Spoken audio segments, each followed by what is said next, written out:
Olá, gigante, tudo bem? Gustavo Braga aqui. Nesse vídeo eu quero te falar sobre como a timidez me ajudou a evoluir na vida.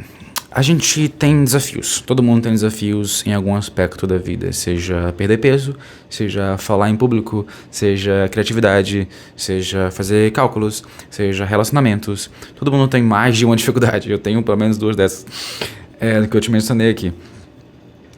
Então, as pessoas que se interessam por desenvolvimento pessoal acabam não aceitando essa situação. Cara, eu tenho um problema de dicção, eu tenho um problema em falar em público, mas eu me recuso a aceitar isso, porque eu sou uma pessoa criativa e eu gosto de criar, eu gosto de falar, eu gosto de comunicar, então tenho que melhorar essas duas coisas para que eu consiga alcançar mais pessoas.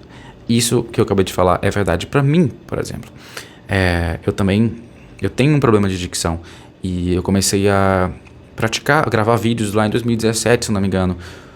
Quase diariamente eu fiz alguns desafios de criação diária de vídeos para o YouTube e eu me comprometi a nunca cortar esses vídeos, justamente para que eu me permitisse e me forçasse a fazer sentido ao longo de 10, 15, 20 minutos, 30 minutos, sem precisar de cortes e garantindo que cada palavra minha seria entendida claramente.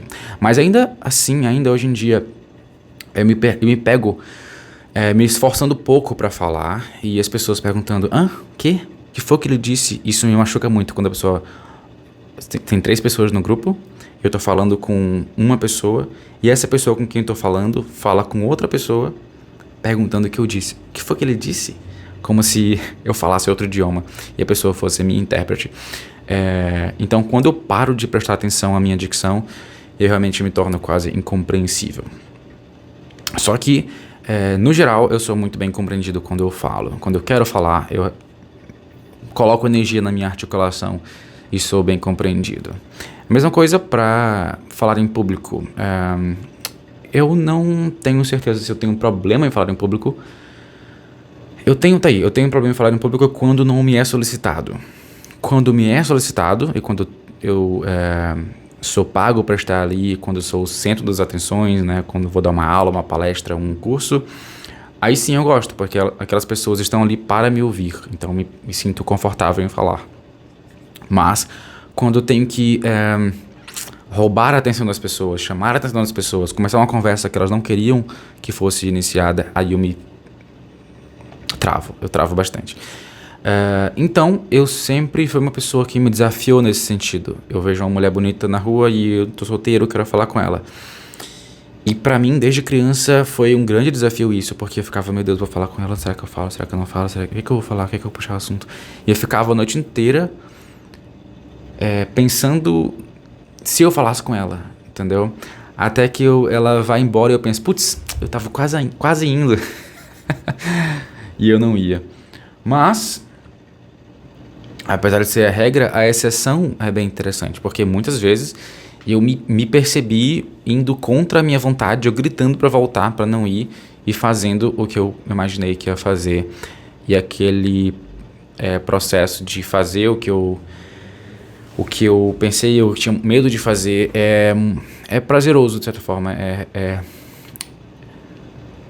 recompensador. E eu já me peguei muitas vezes puxando conversa com pessoas numa fila de sorvete, uma padaria, não querendo puxar aquela conversa justamente para me desafiar por ser uma pessoa naturalmente tímida. E eu parei para reparar que provavelmente pessoas que não têm esse problema de timidez, elas acabam não falando muito com as pessoas, puxando muita conversa, né? Já que elas não sentem a necessidade de se desafiar. E como eu tenho essa necessidade, eu acabo provavelmente agindo com muito mais frequência do que quem não tem dificuldade. Então, a timidez, ela pode ser uma coisa que te ajuda nesse sentido, se tu for uma pessoa que aceita os desafios. E ela pode ser uma grande ferramenta para entrar em contato com pessoas que tu tem medo de entrar em contato. E sabe o que é interessante? Que as pessoas com as quais tu tem mais medo de entrar em contato, esse medo não é individual teu. Muitas pessoas também têm aquele medo. Tipo, falar com a mulher mais bonita da festa ou a menina mais bonita da sala na minha época de infância. por muitas pessoas terem medo de abordar aquela pessoa, acaba que ela é menos abordada e tem menos competição, de certa forma, né? Então, se tu for lá, tu vai acabar sendo um dos poucos. As pessoas que são medianas, de certa forma, dependendo do aspecto que tu considere e dependendo do que tu considera mediano, acabam tendo mais atenção, porque elas são um equilíbrio. Tá um grande estudo isso aí, cara.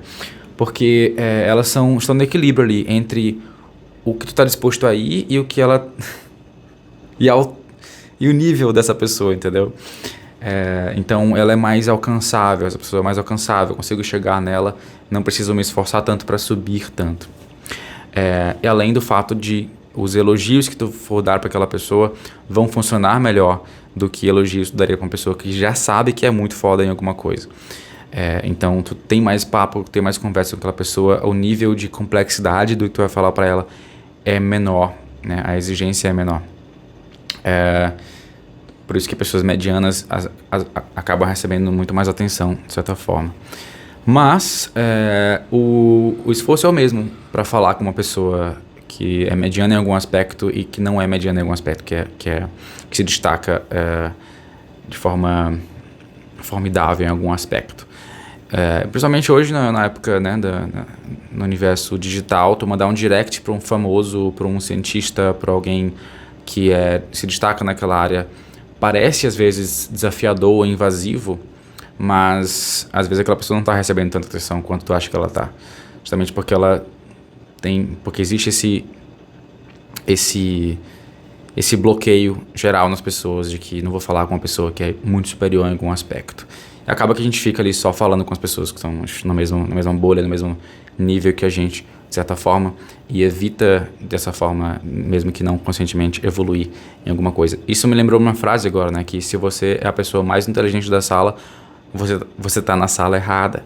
Então a gente não gosta de se sentir inferior, então a gente raramente se dispõe a estar em um lugar onde a gente vai se sentir rejeitado, não vai se encaixar, vai se sentir perdido, confuso, vai se sentir inferior em algum aspecto.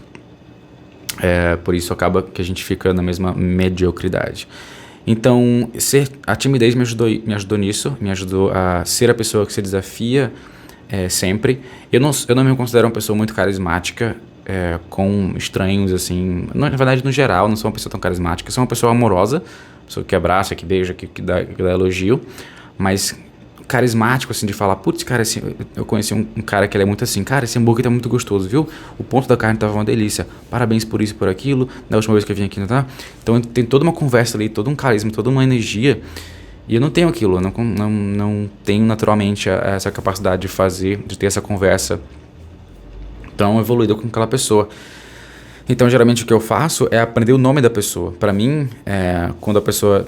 Até o Dale Carnegie fala que o nosso nome é a melodia que a gente mais gosta de ouvir, né? Então, eu sei que o poder de saber o nome de alguém e de ter também o meu nome chamado... Então, eu aprendo o nome daquela pessoa. Eu volto ali depois de uma semana, 2 semanas, e eu falo novamente o nome dela. E ela, naturalmente, me trata melhor por eu ser, pelo menos da forma como ela percebe, amigo dela. A gente tem esse gatilhozinho, né? De, putz, essa pessoa sabe meu nome, ela é minha amiga. Talvez eu não lembre dela, mas ela me conhece. Então, devo tratá-la um pouco melhor do que eu trataria um estranho. Então, o meu recurso principal é esse, de saber o nome da pessoa. Porque eu não sou tão carismático no geral. Mas esse carisma é algo que eu também consigo, me desafio com frequência para evoluir, fazer um elogio ali, fazer uma observação aqui e acolá. Então é isso aí, esse foi o papel da timidez, e a timidez aqui ela representa essas limitações que a gente está disposto a superar, e espero que essa reflexão tenha sido útil para ti. Obrigado por vir até aqui e te vejo no próximo episódio. Beijão.